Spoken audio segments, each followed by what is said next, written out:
Welcome. Good to have you all here. Welcome also the people that are joining us online. This session will be live streamed. We are going to talk about rights of nature and will it be a solution for Europe? I think it's a really exciting topic. So I have a wonderful panel here. I will introduce them in a second. So rights of nature, existing legal frameworks are very anthropocentric, you could say, and maybe we should move to shift the concept of right of nature, where the focus is shifted by recognizing nature as an object of law, a being with its own rights. In other words, should forests be able to sue us? Should rivers and oceans have the right to defend themselves in court? That's what we're going to talk about. And how does it work? What kind of legal effects would it have if nature has its own rights? We will talk about that with a panel, and maybe some other panel members will join us in a couple of minutes. Let's start first by introducing my panel. From the left, Silvia Bagni, a comparative public law expert from the University of Bologna. She's an associate professor of comparative public law, and her research interests include constitutional justice, Latin American constitutionalism, interculturalism, and ecological law. Welcome, Silvia. Good to have you here. Yes, you can give her a warm hand.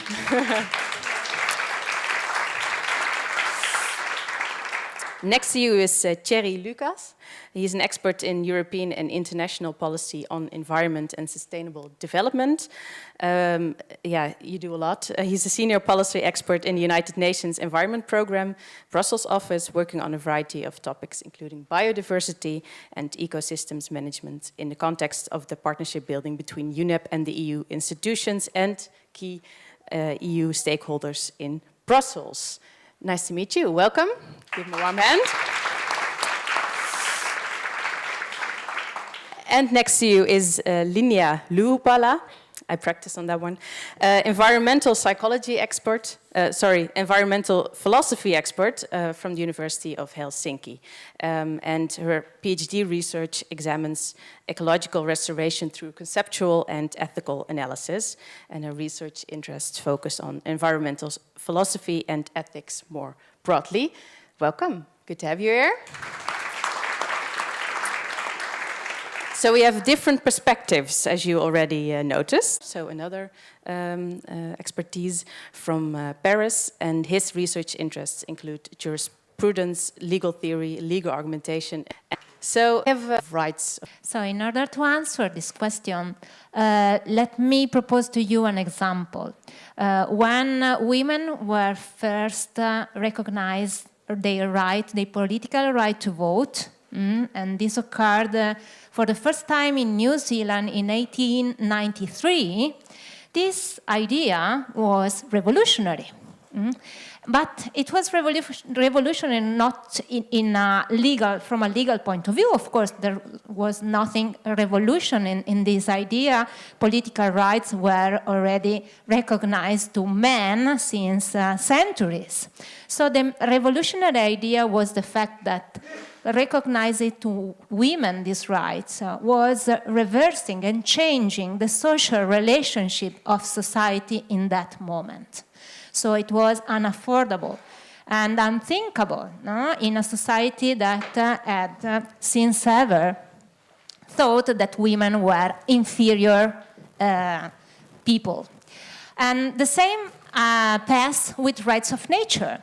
So there is nothing revolutionary within the idea of recognizing legal personhood to nature. Legal personhood is a legal topic that has expanded during a century, and now we recognize legal personhood to deities, to idols, to trust that are not, of course, human.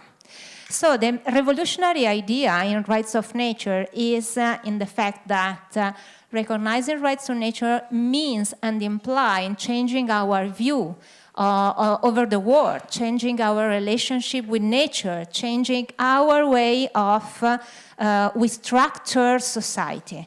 And so we have to recognize that this is the real revolutionary element in rights of nature, changing, as you said at the beginning, our paradigm from anthropocentric to ecocentric. This is the very core of the revolution in rights of nature. Thank you, Sylvia, for your introduction and answer to this first question. As you can see, our panel is growing. So I will introduce the man who came all the way from Krakow and sitting to the right of you, Piotr Svedo. He's an international trade and investment law expert. Welcome, Piotr. Nice to have you here. And my other panel member, Lena, right? Will you join us as well? Lena Helinska, law and science expert. Thank you. Great to have you here. Take a breath and relax a little bit, and I'll ask you the same question later on as well, of course. Thierry, what would you say is so new and revolutionary about rights of nature? Yes, well, my point would follow what you just said, because, I mean, as a French, first of all, I'm scared about revolutions, because, I mean, you may believe it or not, but it didn't bring so much. History of it. It's our flagship in France, but, I mean, we should think about it.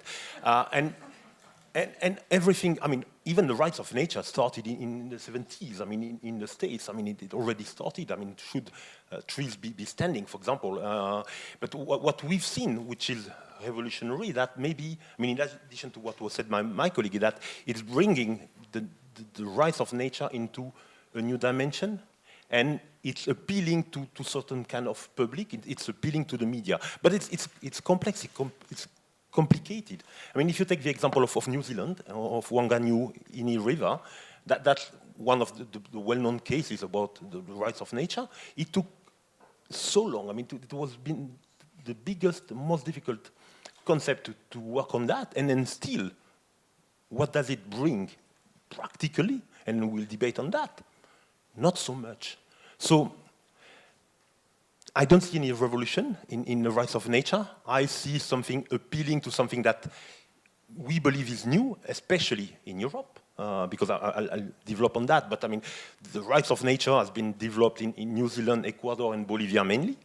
And these are countries where you have strong indigenous groups who are well, embarked into the constitutions of the countries. It's not the case in Europe. And if I'm talking about my role in the European Commission and the link I have with them, I don't see those groups, fighting for getting the rights of nature into our EU constitutions. But if you would see those groups, it would be revolutionary, fighting for the rights of nature. It would not be revolutionary, but it would be a good follow-up if the society would be ready. But the society is not ready for that in Europe. Okay, thank you. Linnea? Thank you. So, at first, as a philosopher, I can't help but do some terminological clarification. Help us out.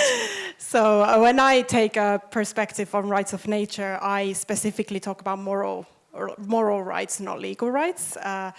So lawyers don't have to get too scared. And then when I want to highlight how complex the concept of nature is. So it's got several different meanings, some of which don't fit very nicely with the idea of rights. But I'm going to brush all of that aside. And when I talk about nature, I talk about non-human natural, or nature opposed to nature outside humans, so to speak.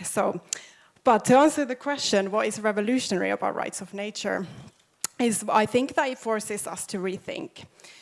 And what I mean by that is that it forces us to rethink our entire Western moral landscape.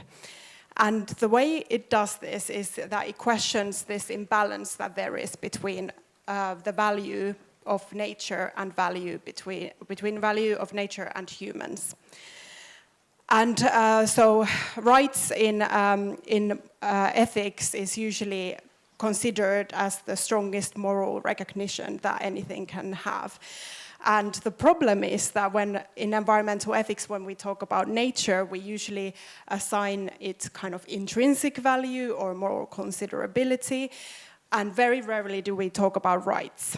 And the problem is that when we assign, or when we talk about when kind of nature then is compared, or or nature is in conflict between human rights, the problem is that nature will always inevitably be ranked lower, and then it will become a mere issue of charity. And this was an issue that was raised by Robert Garner in the context of animal ethics, but I think it equally applies to the concept, or to the rights of nature as well. And a very important, I think, aspect about rethinking is also reimagining. So I think we really need to be brave enough to ask, what kind of world do we really want? And we need to also remember that the world we're currently inhabiting and living in has at some point been imagined by someone, and by very few people, actually. So to answer the question whether it's a good idea for the EU legal systems, is I think it forces us to rethink and to reimagine the EU legal framework. But and the environmental ethics has provided a lot of kind of arguments for inclusion of rights of nature. But whether should we talk about rights or values, I'm not entirely sure. But I want to say just one final thing. When you think about rights of nature, a lot of ethical concepts, especially with rights, they have been tailor-made for humans. So it's not that surprising that such complex entities such as nature, which we don't even understand, don't fit. So I think we really need to think about... We need a whole new concept. Possibly. Possibly, yeah. Possibly. But we can attach to it moral values, but rights is difficult, and also maybe because it's so typically human rights, and maybe that concept won't work for nature. I think there's a lot of issues, specific, because all rights is basically tailor-made for humans. Okay, yeah. But, yeah. Pierre, what would you say is revolutionary or novel? Yeah, we have to share mics. Yeah. So, I won't say that it's revolutionary. I would say that it's novel, but not revolutionary. And I would also add that under the sentence or the expression, the rights of nature, we sometimes put many things which are quite different. I don't want to argue or to be too strongly against what Thierry said, but the Wanganui case in New Zealand was made without any reference to rights of nature. In fact, it's a post-colonial case, and rights of nature are also a part of that. We should insist on the fact that the discourse of rights of nature is not only coming from the United States. Of course, it's true that should trees have standing is a major part of the reflection about rights of nature, but it's also coming from Latin America and Australia and New Zealand. It's true, but it's also there is a cultural part of rights of nature which is absolutely important to insist on, and there is in fact a sort of an idea of decolonize the legal systems in Latin America, which is a very important part of the discourse of rights of nature. So this is said, I would say that the novelty of rights of nature is that it takes seriously the idea of interdependence between humans and non-humans, and the idea that humans are integral part of the natural system, but it's not an exception, or it's the idea of fighting against this idea of domination from humans on nature. And it's also taking seriously the idea that there is a finiteness, if I can say that in English, of resources, and the importance of maintaining the biodiversity, taking seriously also the idea that biodiversity is also a human construction. That's true. And it's also the idea of thinking of public policy on long term. And the long term is one of the major ideas that you can see in the idea of rights of nature. I mean, it's just not taking seriously the policy for today, but it's also there is a big idea of sustainability under the idea of rights of nature. That's all I can say right now. And I have a question about the New Zealand example. You said the rights of nature was not used. No. Which argumentation was used? It was the idea to give Maoris the possibility of taking seriously the sort of a sovereignty on the river, as they did the same on the park or on the mountain. So it's just a cultural, it's a political compromise between the crown and the Maoris. But it's not an ecological enterprise, and it's not made under the idea of rights of nature as itself. The idea is to acknowledge the sort of sovereignty of Maoris on this river, because this river was very important from a cultural point of view. So the value of nature for human beings. It's the idea to recognize, to acknowledge the importance of this river for this tribe. Yeah, okay, clear. If I may, it's like paying a debt, as an historical debt to indigenous people who were colonized. Exactly. But for the future. For the future, yeah. The future generations are also important, as you mentioned. Piotr Schwedo, what would you say is novel or revolutionary about rights of nature? Thank you very much. As we were late, so I'll be, we're probably also short of time, so I'll be mostly tweeting. I was sending short messages before Take your time. Before Elon Musk suspends my Twitter account. Take your time. I agree with Pierre. It's not entirely revolutionary. As I see it as a lawyer, it's just another chapter of discussion how to protect nature better. And it had its philosophical or axiological chapter. For example, under the philosophy of Arne Naes, of deep ecology. So when you read the postulates of the rights of nature, and when you read what Arne Naes was writing, there are quite a lot of common denominators. So the first message, it's not entirely new. Okay? Secondly, why we are so emotional as lawyers about it. I mean, why it's engaged, it's why you are also here. It's not just the technical, we're not talking only about technical solutions, you know, how to protect better environment, etc. It appeals to some very important functions of law. The functions of law is not only about regulating behavior. It's also about education, about telling people what is more important, what is less important. So when we say we recognize rights of nature, it's a message to society. Now nature is much more important. It's so important as a human person because it's a subject, okay? And of course, then it's challenging because at least in Europe, historically speaking, we have a certain cultural and also legal cultural heritage, which is the Roman law. And in Roman law, you have a fundamental distinction, and every student of law in continental Europe knows that in Roman law there was a distinction between persona and res, things and persons, right? And now someone is coming and now we start a completely new thing, because in New Zealand or in Ecuador or in les îles de la Loyauté, somewhere in the Pacific Ocean, someone tells it would be better to have an alternative image, okay? And of course, many people come and say, hello, but it's a different planet, right?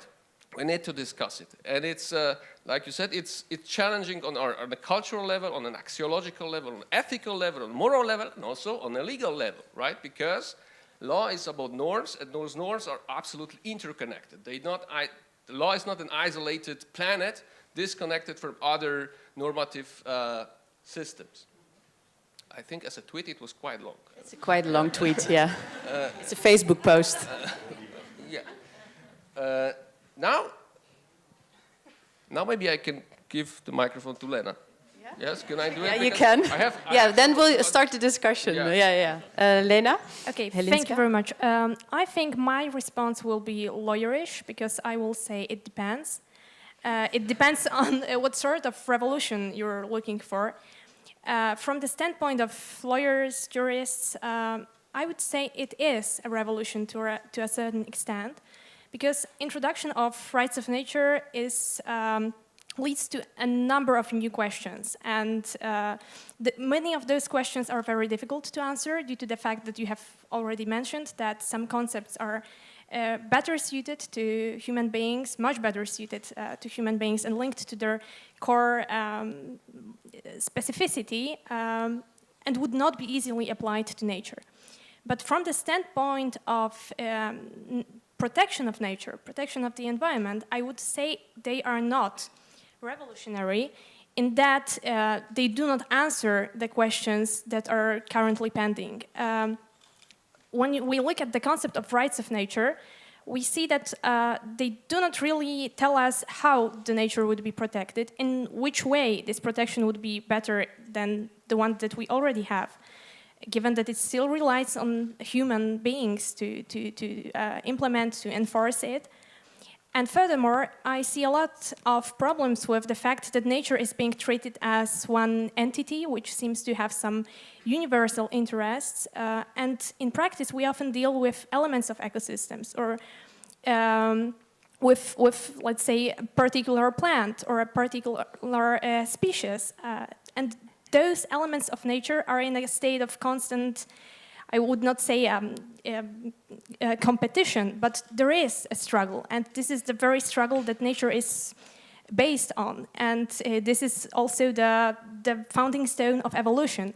So I would not say that we could say that nature is one being which has some universal rights, even if we say that those universal interests are protection of nature as it was, because, well, it's constantly changing. Yeah. That's the problem I see, yeah. And could we change rights of nature into subcategories and say, like, oh, we have rights of animals, rights of lakes, rights of the air, rights of... to move away from the discussion, oh, nature is too vague? Well, I think that it still does not answer the question of proportionality assessment. Because we do have a feeling or an instinct which rights of human beings are more important than others. We can say that right to life is more important than life to property. In terms of nature, it would be hard to say if the rights of beavers are more important than rights of trees that are being or the roots that are being undercut by some worms or other organisms. So I think it would be an extremely complex and possibly unsolvable puzzle, also from a more holistic, biological, interdisciplinary perspective. A general question to everyone. We are in the middle of a climate crisis. I think we kind of, pardon my French, screwed up with nature. This could also be a huge opportunity, right? To say, okay, we've made terrible mistakes. We didn't protect nature. Maybe we should have a revolutionary or novel or completely different way to treat nature. Who wants to respond? I can start again the turn. Feel free to respond. No specific order. I am in favor of the introduction of rights of nature in the EU legal context, but I would like to underline what does it really means. It's not simply saying, well, nature or a river or a plant has legal personhood and can sue in courts. It's not only this. This is so simple to say and to realize. Just telling it in a law, in a regulation, or in a directive. And this is shown by what has happened in Spain just a month ago. In Spain, they have recognized for the first time in Europe, in a Western legal tradition state, rights of nature to a lagoon, the Mar Menor. Now it's law, it's a statute. And so they will have to implement this. And there problems begin. If you introduce rights of nature in a legal system without introducing the whole change in how we structure the relationship with nature and human being, it will change nothing. So introducing rights of nature means introducing a different interpretation of the law. That is something that implies not to understand simply rights of nature as they are, but changing completely the legal paradigm from anthropocentric to ecocentric. So proportionality rule should change in eco-proportionality. What does it mean? You have to balance, not simply to right, absolute rights. You have to balance and change also the hierarchy of values that we have. And another point very important for me is that we have to change the idea of nature. Of course, if you still think that nature is opposite to human being, there will be always conflictive relationship. But scientists said to us that nature, we as human beings are part of nature. And so as ecosystem, as part of the ecosystem. So eco-proportionality means that we have to balance what is this hierarchy that we are used to consider in a separate way. What does it mean to give values to relationship between us? And so we have to defend not absolute right, but a relationship that exists between a worm, a plant, and a human being. Yeah. If recognizing right to nature means recognizing the stability of the ecosystem. If this affects the ecosystem, so this is an action that we do not have to do, not because rights of the plant, because our human rights, we will be affected by it. So if someone is threatening that ecosystem, you can go to a lawyer and say, this is not only threatening human beings, but also the entire ecosystem. Yeah. How could this work in a legal context? Let's move to the how are we going to do this in a legal context? Yeah, the microphone. Yeah. Well, in the European system right now, we have the example of mar menor. You have an act from the Spanish government in. It's an act from 2022, the 30th of September, which recognized the legal personality to the Mar Menor, a lagoon, and its basin. And it gives to this, to this lagoon the right of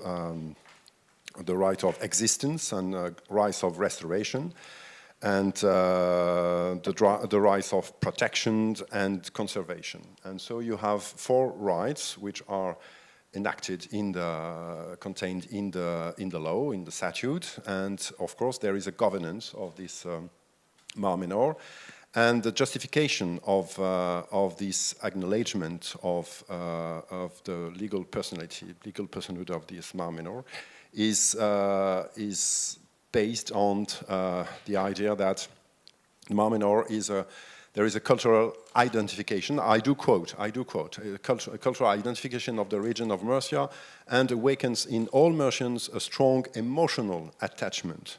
There is also the idea that for these reasons, there is a need to make a qualitative leap and adopt a new legal political model. I do insist on that. I mean, there is a political dimension.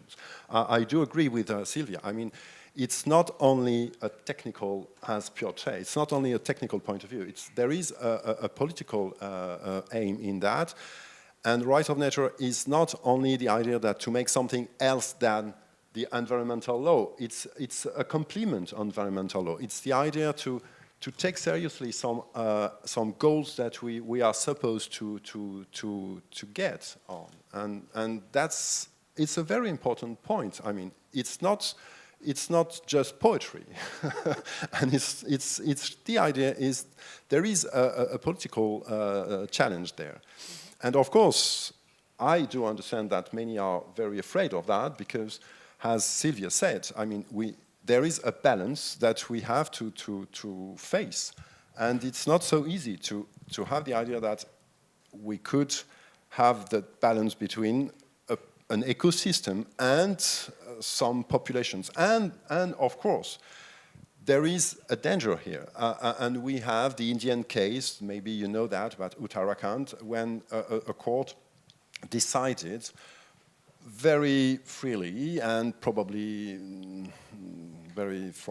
with many questionably, two judges decided to give legal personality to the Gange and the Yamuna. And this decision could have, it's not, but it could have many consequences on human beings who were living beside along the sides of the rivers. And so it's the same in the Amazonian case in Colombia. Coming back from Colombia, that's the reason why I'm a little bit confused. But the fact is that in Colombia, for the Amazon, when they gave a judge, still a judge, not the law, the judge decided that the Amazonian part of Colombia was a legal person, it has produced bad consequences for people. And so we have to pay a great attention to the consequences of the acknowledgement of legal personhood if we do choose this model. Yeah, it could also be that it's on the short term bad for people, but on the long term it's good for people, right? If we save the Amazon. It's supposed to, there is this balance too between the long term and the short term. Okay, others on the legal framework or on this topic? Yeah, Lilia? Yeah, I've been trying to answer the question if it's a good idea to introduce rights of nature into the EU legal system. I would say in the following. I mean, it's for sure it's good to start at least the discussion. And I think the discussion has to be slow and progressive. And I'm not entirely sure what would be the outcome of this discussion. Maybe we just have to go through a certain intellectual journey, which would, at the end of the day, would tell us maybe it's not the best way we can optimize environmental protection in Europe for several reasons, right? As we know from comparative law, from the lesson from the so-called legal transplants. So the legal transplants are legal solutions taken from one place and introduced to another place. Is that usually they do not work if certain principles are not put into place, like inclusive discussion with all possible stakeholders. Because if people are somehow rejecting, they are somehow hostile, they are not ready to follow certain regulations, even if it's there on paper, it will never work.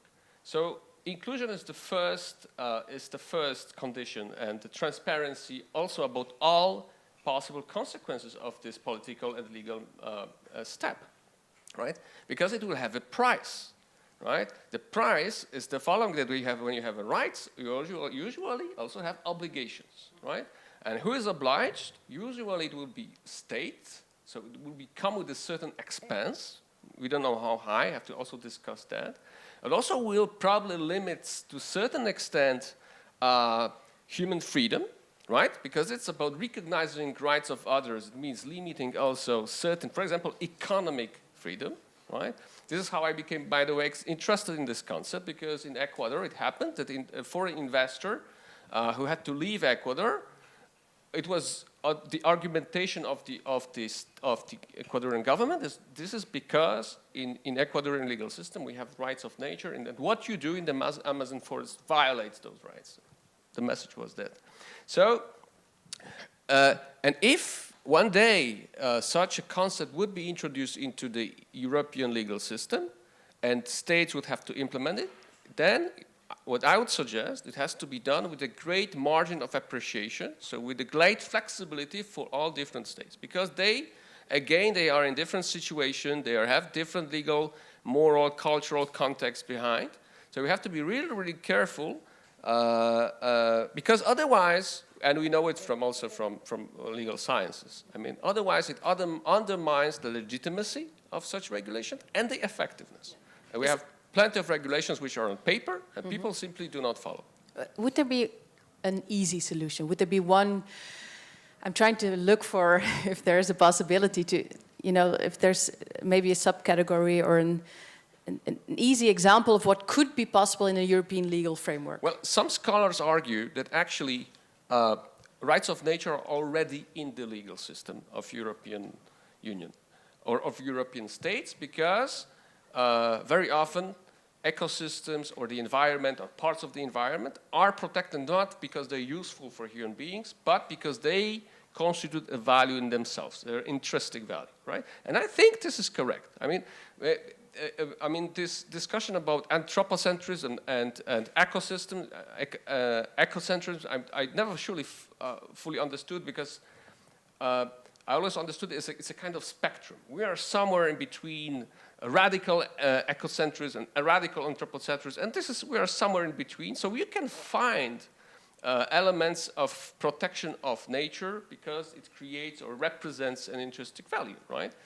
And if this is so, this is part of the message behind the rights of nature, even if we do not name it so, right? In the European legal order or in the legal orders of member states of the EU, right?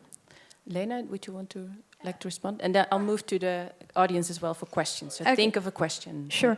I just wanted to say that for me, to protect nature in a meaningful and in a productive way, we would first need to equip our lawyers with a deepened understanding of what is going on, because I think that only scientifically informed lawyers are going to make sustainable and reasonable decisions regarding the ecosystems.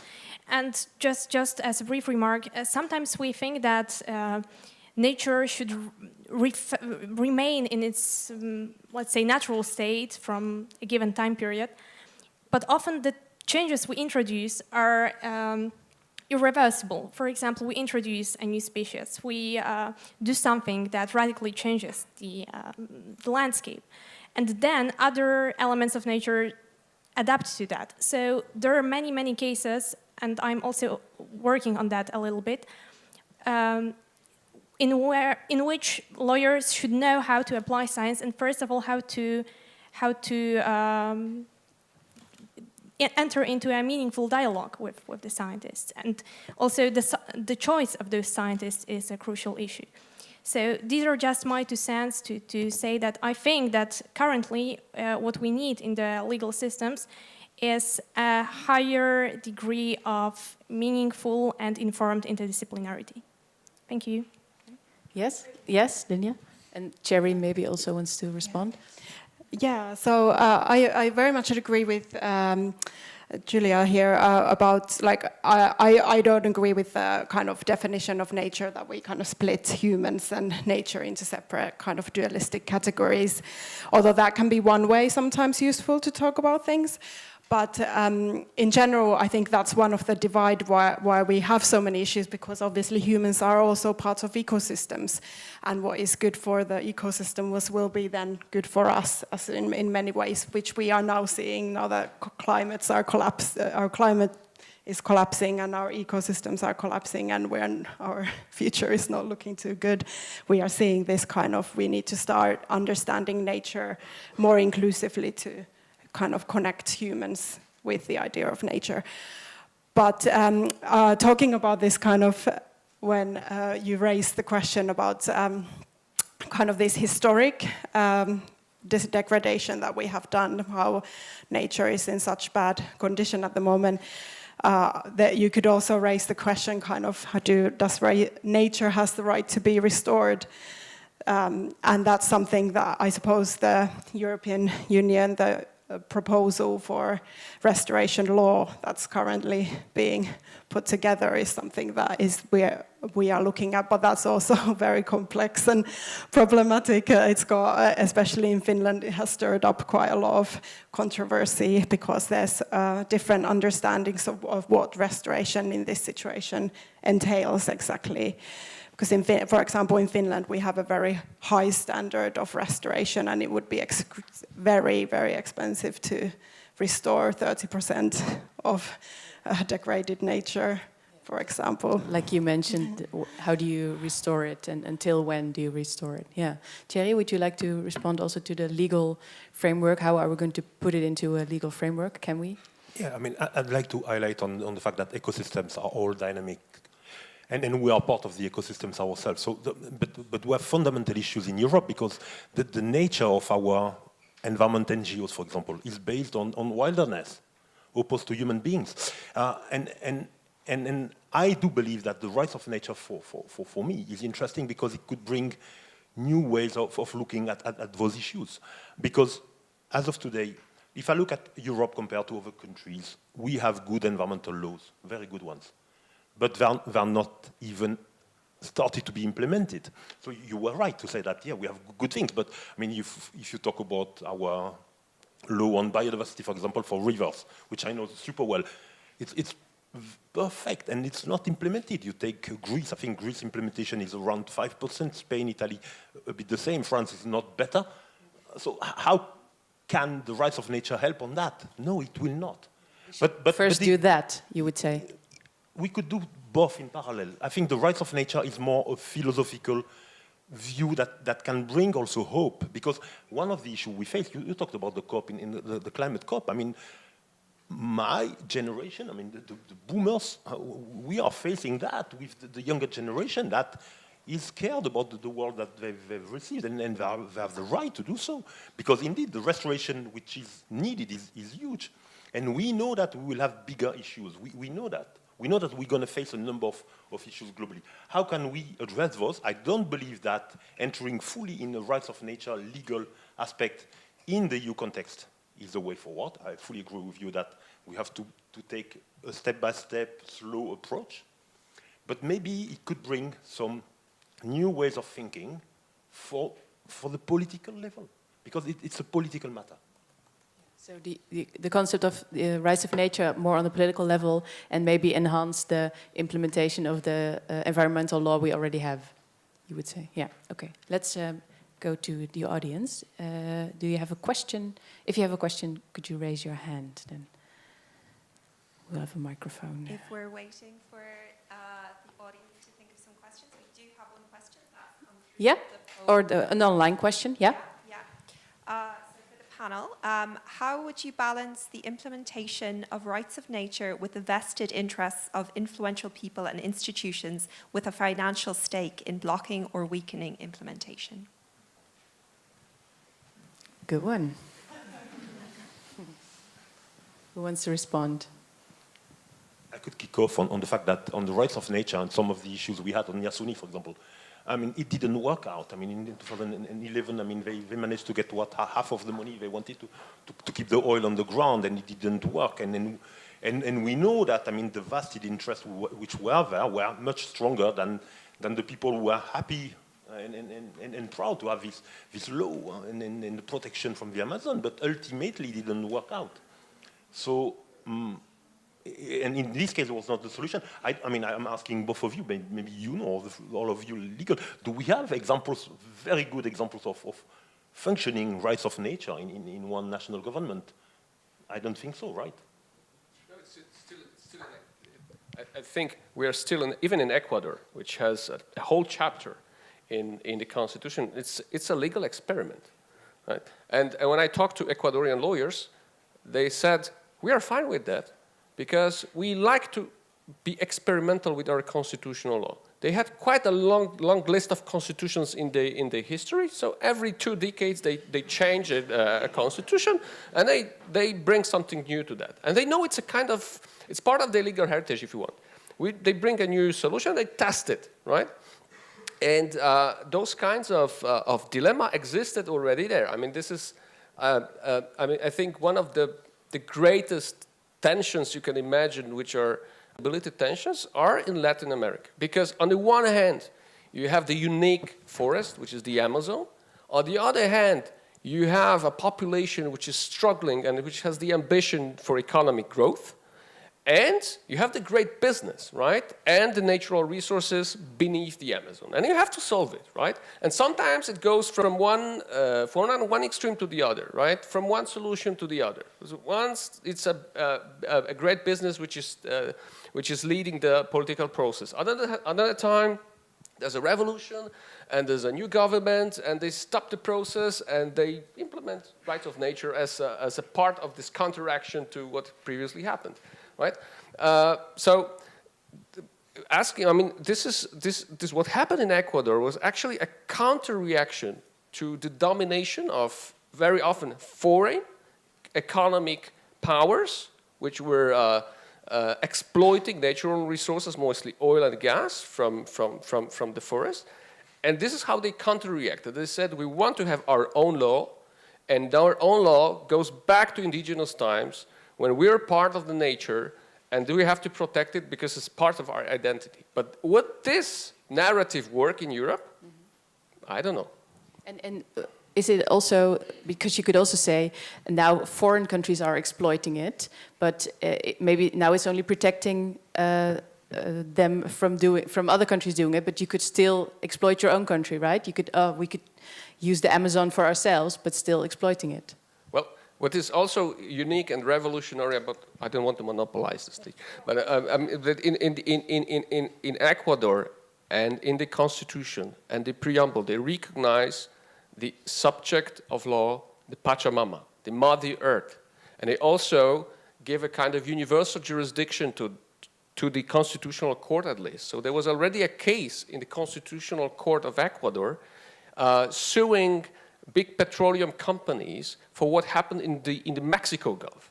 It's a very exotic legal concept, right? You go to Ecuador to sue it was, I think, American or a European company for what happened in the territorial sea of the United States, right? So it's a very ambitious concept. But is it successful? There are a lot of studies about Ecuadorian law, which is telling us, sending us a message. It's so-so. Lena? No, I just wanted to say that I think that in terms of some great powers fighting against rights of nature or being above rights of nature, I think this is the problem that exists in pretty much all sorts of regulations. And it also shows to a certain extent that maybe not rights of nature themselves, but their implementation and execution would be to a large extent anthropocentric because of the fact that someone has to act on behalf of nature. And I think that mostly there would be some human interest behind that. People would act because they want to protect the forest they live in, or because they care about some kind of, some part of the ecosystem.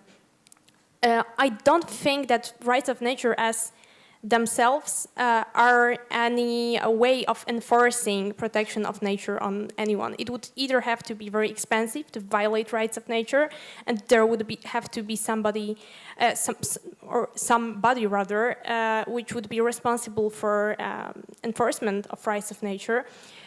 Or it would be just something akin to actio popularis, which would mean that everyone has the right to bring action on behalf of nature. And then we would rely entirely on human willingness to do so. So I don't think that introduction of rights of nature without some additional safeguards would protect nature from, let's say, the financial elites or whoever wants to actively destroy it. So yes, shortly speaking, I think that rights of nature face the same problems in the context of economic powers as any other way of protecting nature. Okay. Yeah? It is exactly what I was trying to explain at the beginning. Recognizing rights of nature is not only saying, well, nature has rights. It means and implies changing our way of we imagine our society, even the economic model. And if we do not understand this, of course, as Lena was saying, nothing will function. If we do not recognize that we cannot go on with the business as usual model in economy, there is no golden rule that can save our planet from disaster, from the ecological and climatic disaster where it is. I'm not quite sure that we have to go on slowly. We are falling short of time, and with respect of the ecological crisis. And so I think that the introduction of rights of nature is a political way of pushing government and changing the agenda of government, because of course it is a political issue. And the prices that we will have to pay in the short time must be faced by states, of course. because there are the responsibilities of the people who lived in the Amazon that could not exploit the Amazon because of the sentence and the decision of the judge that tells that the Amazon is a subject of rights. The original responsibility was of the state that could not support these people and in other ways, in other economical ways. So we need to push change the political agenda. And this, the introduction of rights of nature is a technical way from legal lawyers and suggestions, a legal suggestion in order to push this change of the political agenda. We have room for one more question from the audience. Yes, raise your hand. Could you stand up maybe? Please mention your name, where you're from, and what do you want to know from the panel? Yes, so I'm Christiana. I am a student at KU Leuven. I'm an engineering student, but I'll still ask a kind of law question. Would you, for the rights, go for more enumerated rights that specify everything that nature has as a right, or implied rights where everything is presumed to be a right of nature unless it is mentioned otherwise in the legislation? Who wants to answer? From a legal point of view, maybe. We can answer with the Marmenor Act, for example. You have all the cases we are discussing are very different, in fact, and we also have to insist on these differences.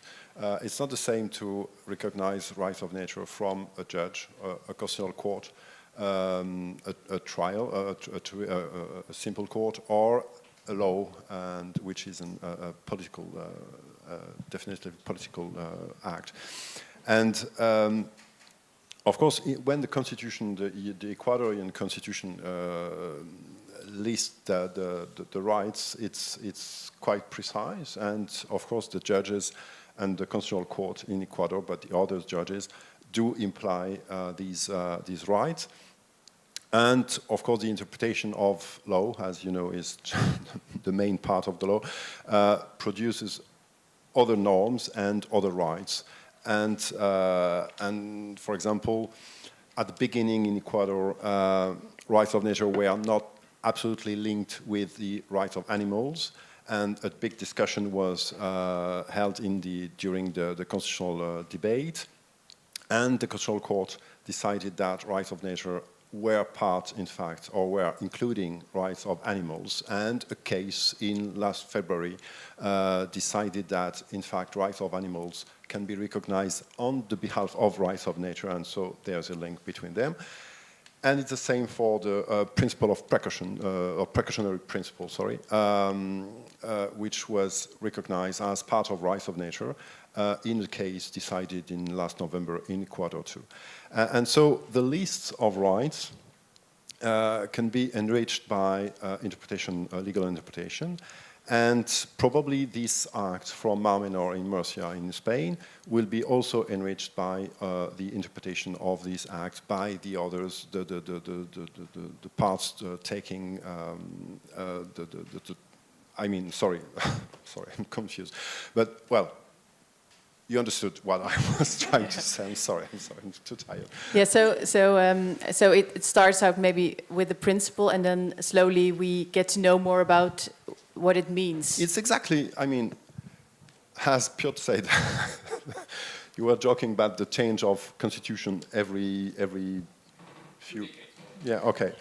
Well, in France, we had a constitution about every 2 years, so we know how changing the constitution is something else. But just to joke that the list of rights in, for example, the fantastic Declaration of Rights from France in 1789 needed a lot of details and interpretation. And if you read right now this declaration, and if you see what is made with this declaration by Conseil Constitutionnel in France or other judges, you can be quite surprised.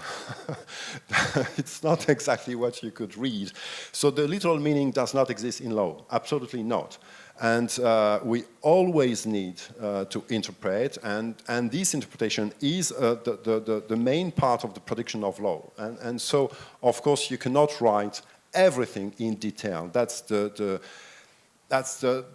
positivistic fantasy to have everything on the map and on the list and the text, but it's just impossible. Yeah. I'd like to thank my panel. Give them a warm hand. My panel. Thank you for sharing from all your different perspectives what we could do with the rights of nature, and also eventually maybe in a European legal framework. Let's philosophize about this during drinks later this evening and so on. Thank you for being here, and also thank you for watching when you are watching at home. See you later.